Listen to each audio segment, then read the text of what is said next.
je suis. Voilà, donc il faut être quelque part visible sur le caméra. Donc, bonjour à tout le monde, ça fait vraiment plaisir d'être de nouveau ensemble. Et tous ceux qui écoutent par Internet, bonjour à vous aussi, c'est la première fois, donc on espère que ça soit une bénédiction.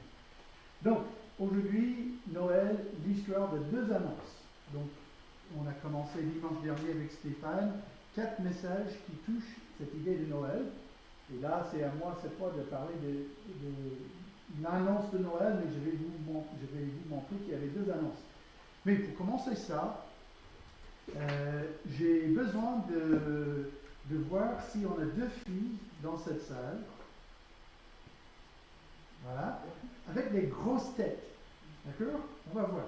Donc, Elisabeth, est-ce que tu peux me dire en quelle année Napoléon a perdu la bataille de Waterloo? Tu connais l'idée d'une biche qui voit les 2 frères qui arrivent? Karen, est-ce que tu peux me dire en quelle année François Ier a signé le Concordat de Bologne?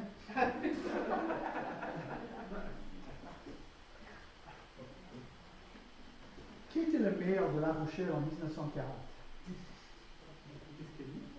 Qui était le maire de La Rochelle?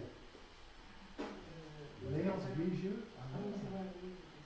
Karen, qui était le président de la France en 1930? Ok, d'accord, j'arrête. Elisabeth, comment elle s'appelle ton professeur principal? Karen, quelle est ton adresse? C'est pas une question piège, je te promets. Hein? Ben oui. Alors, pourquoi il y avait des questions compliquées et des questions faciles? Parce qu'en fait, les filles sont les experts de la vie personnelle. Léonce Vigieux, François Ier, Napoléon, ça c'est autre chose. Et en fait, je vais vous montrer dans la Bible quelque chose qui correspond directement avec la connaissance de ces filles, avec la vie personnelle. Donc on va voir Luc chapitre 1.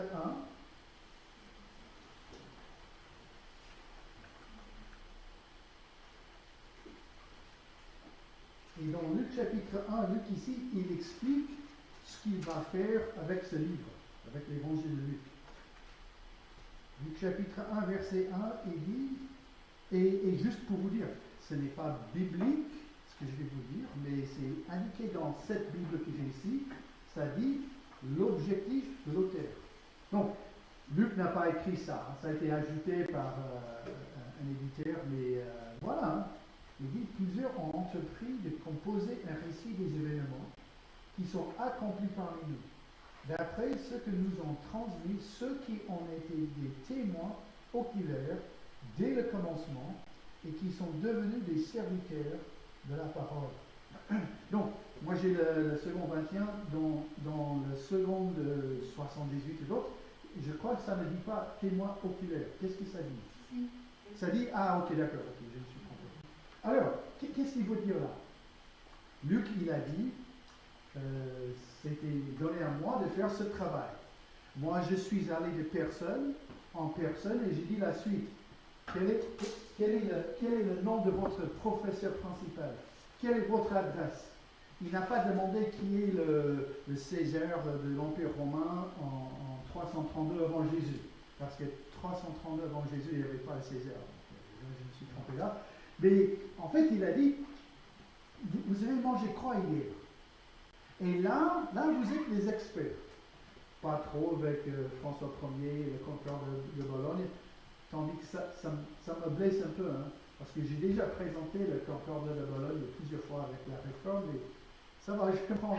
Et j'étais obligé de prendre les 2 jeunes filles, parce que si je vous demande des adultes, la date là, vous allez dire de quoi tu parles. Hein. Tu dis blablabla, bla, François Ier, blablabla.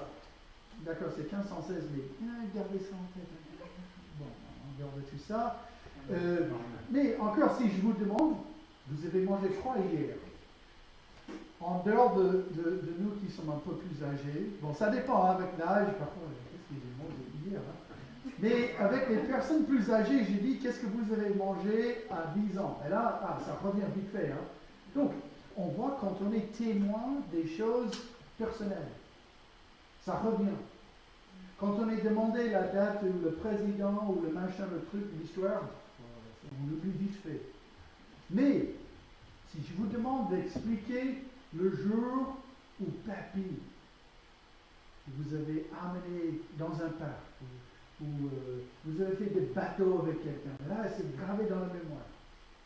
Luc va faire exactement la même chose, et c'est incroyable. Sauf que Luc est un grand menteur.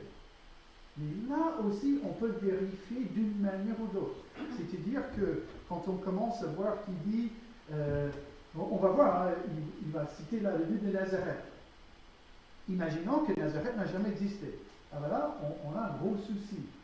Et je vous promets, la ville existe, et avec les petites vidéos que je fais chaque jour, demain, je vais vous montrer que Nazareth a bien existé au moment de Jésus, parce qu'ils ont trouvé la preuve.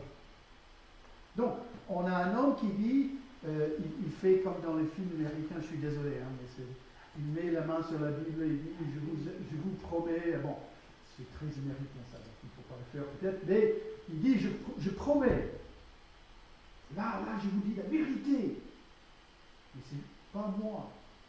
Moi, je suis allé de maison en maison, je suis allé de personne en personne, et j'ai dit, raconte-moi, hein, qu'est-ce qui s'est passé?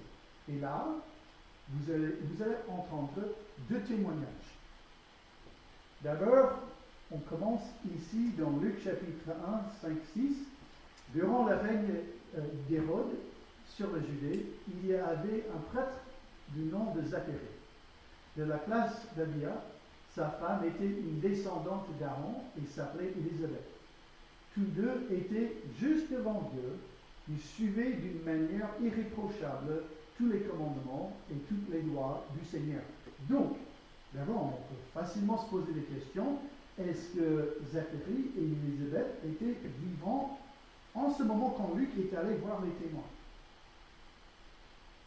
Bon, là, il n'a pas dit. Et en même temps, peu importe. Parce qu'il y avait quelqu'un qui était vivant à ce moment-là, qu'on va voir après. Elle s'appelle Marie, la mère de Jésus. Donc, soit que littéralement Zacharie et Élisabeth ont dit, Luc, tu veux notre histoire? Ok, d'accord, tu enregistres bien et on va te raconter tout ce qui s'est passé. En tout cas, on commence ici, juste après il dit, en gros, j'ai parlé avec les témoins, voilà ce qui s'est passé avec Zacharie et Élisabeth, il est prêtre. Et il n'avait pas d'enfant parce qu'Élisabeth était stérile et ils étaient l'un et l'autre d'un âge avancé. J'aime beaucoup cette phrase-là, un âge avancé, comme certains de nous. Hein. Oh non, je ne vous dis pas mon âge, c'est juste avancé. Alors, qu'est-ce qu'on a ici? Donc, on a un prêtre donc, avec ses vêtements, tout ce que ça comporte.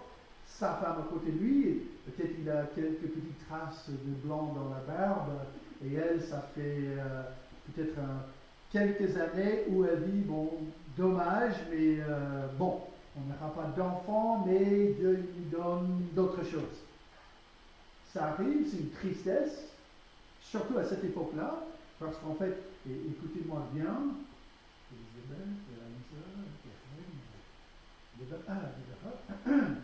les enfants, c'était la retraite. Si vous voyez ce que je veux dire. Hein, donc, il faut que tu commences à bosser maintenant. Donc, là, pas d'enfants. Donc, c'était un peu plus grave même qu'aujourd'hui, où on dit aujourd'hui c'est une tristesse. Là, c'est une tristesse plus quelque chose un peu plus compliqué. Après, il est prêtre. Après, il peut être occupé aussi par d'autres choses. Il peut avoir aussi d'autres soutiens, mais c'est quand même grave. Et qu'est-ce qui se passe? Alors, un ange du Seigneur apparut à Zacharie et s'étint debout à droite de l'autel des parfums.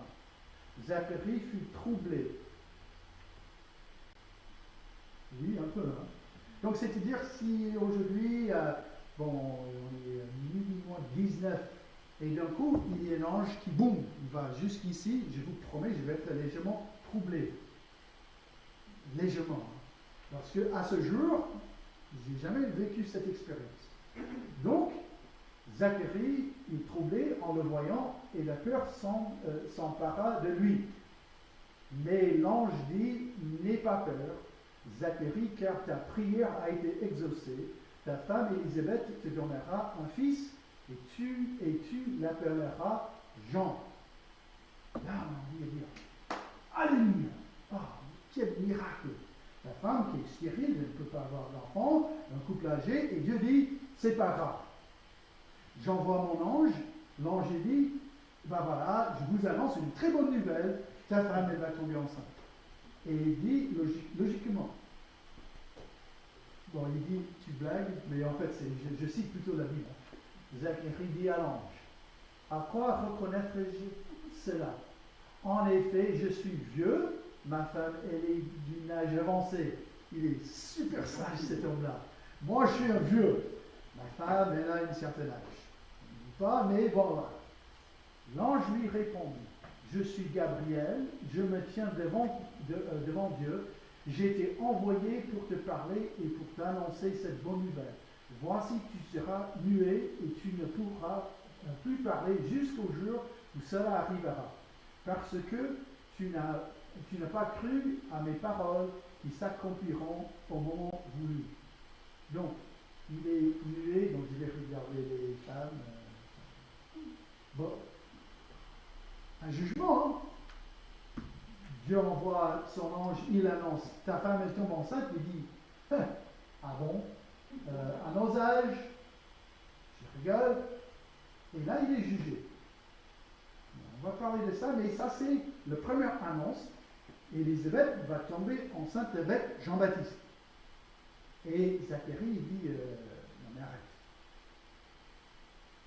Et c'est dur parce qu'en fait, c'est ni un incroyant, ni quelqu'un qui n'a ni la foi, ni une connaissance de la Bible, et en même temps, si aujourd'hui mes parents m'appellent, mais Marc, tu dois être encore un frère. Non mais arrête, c'est pas marrant, c'est pas l'âge. Et donc, on comprend pourquoi il y a un petit souci là. Le deuxième annonce, c'est l'annonce de la naissance de Jésus. Le 6e mois, l'ange Gabriel fut envoyé par Dieu dans une ville de Galilée appelée Nazareth, chez une vierge fiancée à un homme de la famille de David, appelé Joseph. Le nom de la vierge était Marie. Alors, on connaît cette histoire. Alors, qu'est-ce qui s'est passé? L'ange dit, n'aie pas peur, Marie, car tu as trouvé grâce auprès de Dieu. Voici que tu seras enceinte. Tu mettras au monde un fils et tu lui donneras le nom de Jésus. Donc, dans la famille, c'est mon fils qui est le scientifique et c'est moi qui ai le côté histoire. D'accord? Et en même temps, je ne suis ni l'homme le plus intelligent ni le plus bête sur la planète. Donc, tu seras enceinte et tu es vierge. Non, jamais, ça ne se fait pas. Sauf que c'est annoncé. Et qu'est-ce qu'il dit? Marie dit à l'ange, comment cela se fera? Puisque je n'ai pas de relation avec un homme. Et c'est archi logique, tout à fait comme la réponse de Zacharie. Ok, si tu veux, mais on est vieux. Marie, d'accord, mais biologiquement, c'est un peu compliqué tout ça. L'ange lui répondit, le Saint-Esprit viendra sur toi, et la puissance de Très-Haut te couvrira de son ombre. C'est pourquoi le Saint-Enfant qui naîtra sera appelé Fils de Dieu. Donc il dit, un miracle tout à fait comme la naissance de Jean-Baptiste. Et donc, on va voir ici, donc le premier point de ce message, pour comprendre cette chose-là, il y avait quand même deux réactions à ces annonces. D'abord, Zacharie. Il dit, à quoi reconnaîtrai-je cela? En effet, je suis vieux et ma femme est d'un âge avancé et c'est tout à fait logique, scientifique. Il n'y a rien de plus normal que ça. et voici tu seras muet. Il est jugé. Donc, on a deux possibilités. Soit que Gabriel se levait un peu difficilement ce matin-là, il n'a pas eu ni son café, ni le petit-déj, et là, il était un peu fâché. Et donc, il dit, bah, tu doutes de la parole de Dieu, bah, tu perds ta bouche, bah, tu parles plus.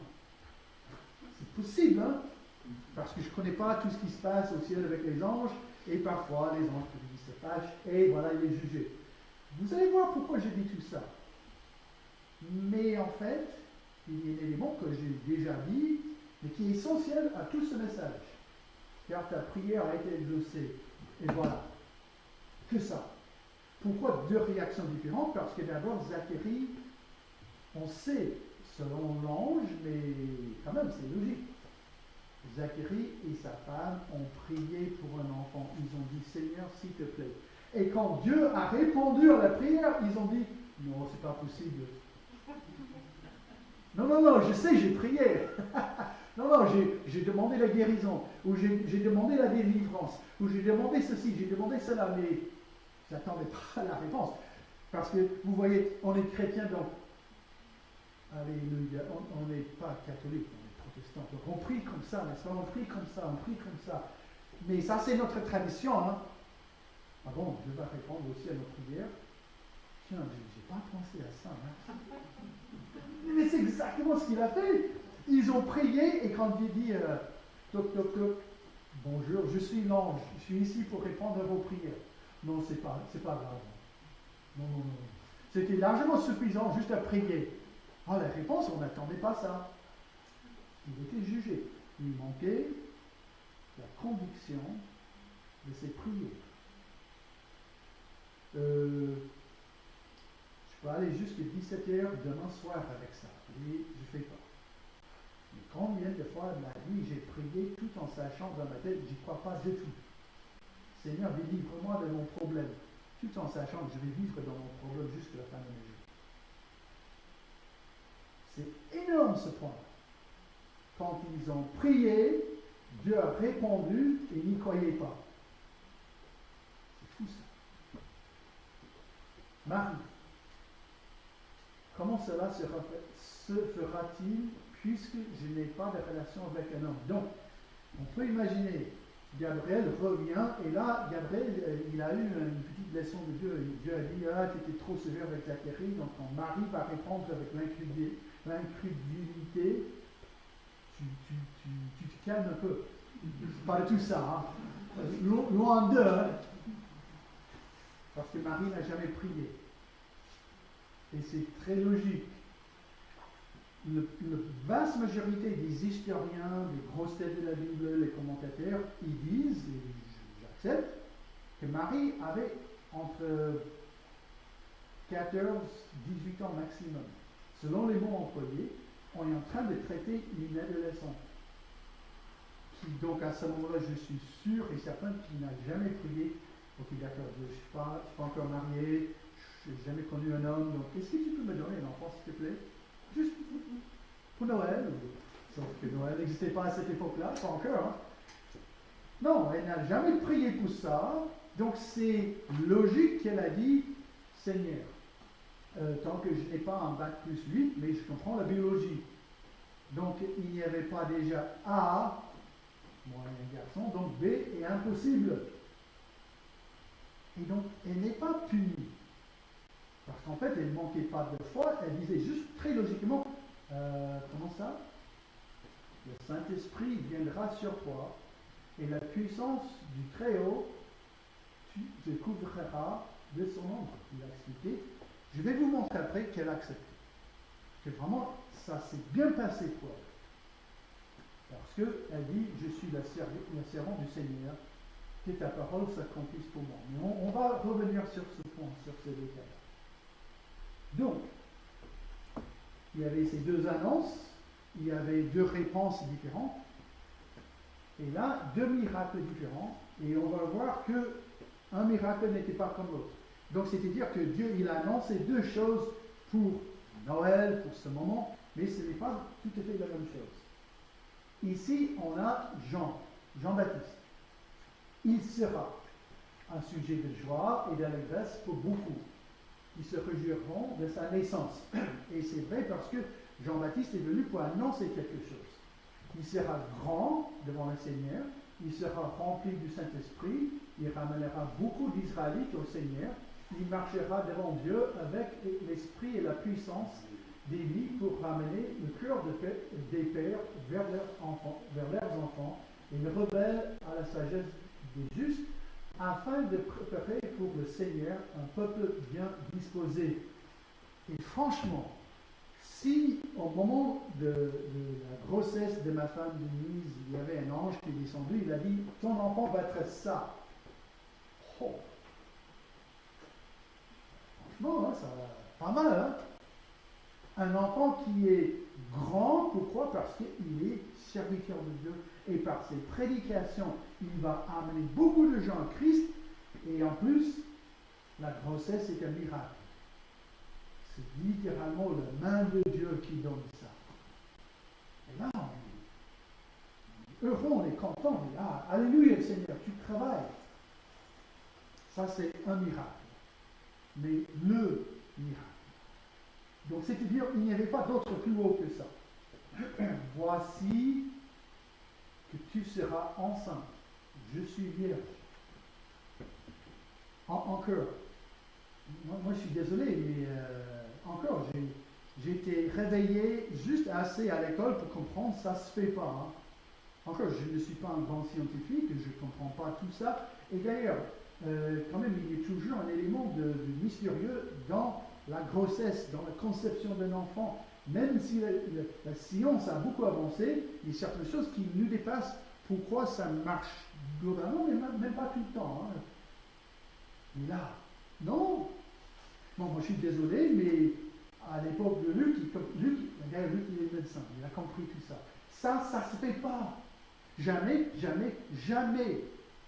Sauf cette fois, parce que le Dieu qui a créé la biologie a décidé de faire autrement. Donc, on n'accepte pas. Mais encore, qui a écrit cette phrase-là? Luc, qui a parlé, les témoins. Et là, on est sûr, il a parlé avec Marie. Il a parlé avec la maman de Jésus. Et qu'est-ce qu'il dit? Donc, soit qu'il dit la vérité, ou c'est un mensonge. Mais elle a dit, je n'ai jamais connu le moindre de garçon, je n'ai jamais couché avec un homme. Et 9 mois après, j'ai donné naissance. Ben, c'est vrai ou pas, hein, ça? Et encore, ni moi, ni cette assemblée, ni vous, on n'oblige personne à penser, à croire cette chose-là, mais là, c'est cité dans un livre de l'histoire. Luc, c'est surtout un livre de l'histoire, où il dit, je vais vous raconter ce qu'on m'a dit. Et la personne qui est tombée enceinte a dit ça. Il sera grand, comme Jean, sauf, il sera appelé fils Féo. Et après, dans le passage, ça dit aussi, le Saint-Enfant qui naîtra sera appelé Fils de Dieu. Et d'un coup, on sort du cadre du miracle normal et on entre dans le cadre extraordinaire. Parce que l'enfant qui est né d'une vierge, qui est conçu dans le ventre d'une vierge, est Dieu, mais aussi homme.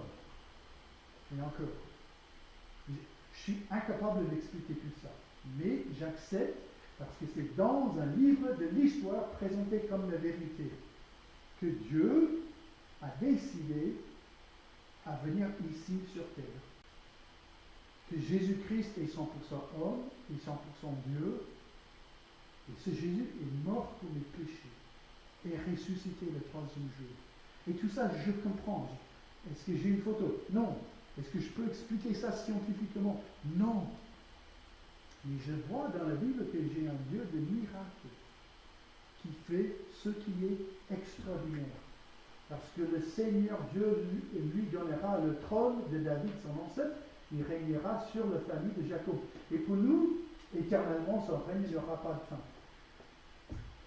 On voit ça et on dit, ok, je comprends globalement, mais mettez-vous dans la place de Marie, de Joseph et tout le peuple juif. Vous êtes sous la domination d'un ennemi, d'une force extérieure. Vous êtes occupé. Et là, il dit, mais ce qui est dans votre ventre, dans ta ventre, c'est celui qui va régner sur le trône du roi David. C'est lui qui est de la famille de Jacob, c'est-à-dire c'est l'accomplissement d'une promesse donnée il y a quelques milliers d'années. C'est le Messie. C'est la personne qui va nous sauver aujourd'hui et demain. C'est ça qui est absolument incroyable avec cette annonce. Ce n'est pas simplement comme Élisabeth, qui déjà c'est incroyable. Élisabeth, tu vas donner naissance à un fils, il va être grand, il va prêcher bien, il va amener beaucoup de gens à Dieu. Alléluia. Marie, tout simplement, tu vas donner naissance à Dieu. Il va être ton fils en même temps. Bon, on peut comprendre pourquoi déjà Marie a dit je ne connais pas de garçon, donc comment ça? Mais tout ça, là. Et pourtant, les amis, c'est l'annonce, c'est la plus belle annonce depuis toujours, et c'est l'annonce qui nous sauve. Donc, tout ça, écrit dans un livre de l'histoire, est vrai ou pas? Et encore, moi, je n'oblige rien. Nous, notre assemblée, on n'oblige rien aux gens de l'extérieur, mais ça, c'est la base de notre foi. Si aujourd'hui vous êtes chrétien, vous dites, ah, là, oui, ah, d'accord, ah, je comprends, c'est comme ça le message du salut. Qu'une jeune fille vierge est tombée enceinte avec Jésus, qui est 100% homme et 100% Dieu, qui éventuellement va donner sa vie, il va être crucifié pour le pardon de nos péchés. C'est annoncé ici. Et donc, la réponse de Marie est vraiment essentielle. Ça termine, ça, je vais écrire, j'ai dit, en effet, rien n'est impossible à Dieu. Là, ce verset-là, c'est une suggestion, mais si vous pouvez écrire ça sur votre main, sur chaque mur de votre maison, non, je blague, il ne faut pas défoncer, mais si vous pouvez graver ce verset ici dans votre tête, je vous promets une vie 99% meilleure que la vie aujourd'hui. Mais en fait, ça c'est essentiel. Rien n'est impossible à Dieu. Marie rend visite à Élisabeth. Marie dit, je suis la servante du Seigneur. Que ta parole s'accomplisse pour moi. Et l'ange l'a quitté. La réponse de Marie est la clé de toute cette annonce. Je suis soumise. J'accepte. Je vais faire cette volonté de Dieu. Aujourd'hui, Dieu, il annonce plein de choses dans sa parole. Il annonce d'abord le salut. On accepte ou on n'accepte pas. Après, il annonce, et là je vais m'adresser à juste vous, ici, et ceux qui écoutent par exemple. Il annonce aussi plein d'autres choses dans sa parole. Par exemple, Dieu annonce une promesse. Désolé, mais 1 Pierre, tout un livre, que parfois dans la vie chrétienne vous allez souffrir. Parfois, pas tout le temps, mais de temps en temps. Je suis la servante du Seigneur. On accepte ou on n'accepte pas. Mais Dieu n'a pas promis une vie sans épreuve. Il a promis parfois des difficultés et des complications dans la vie, et on accepte ou on n'accepte pas. Dieu, il donne plein d'autres promesses dans sa parole. On accepte, on n'accepte pas. On est là maintenant confronté avec la même chose que Marie. Donc, on peut être comme Zacharie. Ah oui, non, j'ai prié, je vois les promesses de Dieu, mais pourtant, non, merci, ça ne m'intéresse pas. Ou, on va prendre l'annonce et les annonces ici, et on va dire, ok, d'accord. Parfois avec les dents un peu serrées comme ça, mais pourtant, je vais accepter. Je vais vivre la volonté de Dieu parce que je sais que la volonté de Dieu, selon Romains 12, 2, est bonne, agréable et parfaite. Et donc, chers amis, quand on pense à Noël, on pense à cette histoire de l'annonce. Mais Dieu, il annonce aussi sa volonté, il annonce son plan, et là, aujourd'hui, c'est à nous de suivre ce modèle laissé par Marie, mais suivre ce modèle aussi laissé par Jésus, qui, lui, a accepté la volonté de Dieu. Seigneur, je te remercie pour ta parole et pour ces annonces. Je prie, Seigneur, qu'aujourd'hui nous puissions être convaincus, Seigneur, de ta parole, de ta vérité. Et ensuite, Seigneur, je prie que nous puissions être soumis à toi, Seigneur. Seigneur, je prie que nous puissions mettre nos vies dans tes mains. Je te remercie, Seigneur, pour tous ces exemples, pour ce modèle que tu nous laisses, Seigneur, depuis toujours. Mais Seigneur, je prie aussi que tu puisses nous renforcer, Seigneur, Seigneur, que tu nous encourages par ton esprit, l'importance d'être obéissant à toi. Je prie, Seigneur, que tu transformes continuellement nos vies. Et on prie ces choses au nom de ton Fils Jésus. Amen. Rudy, donc, est-ce qu'il restait un chant? Est-ce que tu veux proposer un chant? Est-ce que vous voulez proposer un chant de Noël? On n'a pas encore chanté aujourd'hui un chant de Noël. Donc.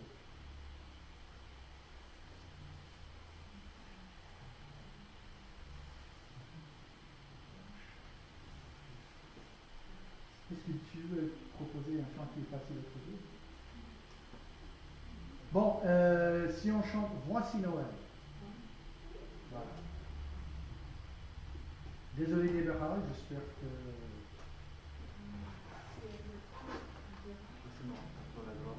Oui, c'est dans À toi la gloire. En tout cas, j'ai choisi le cantique de Noël le plus connu, donc ça va être facile à chanter.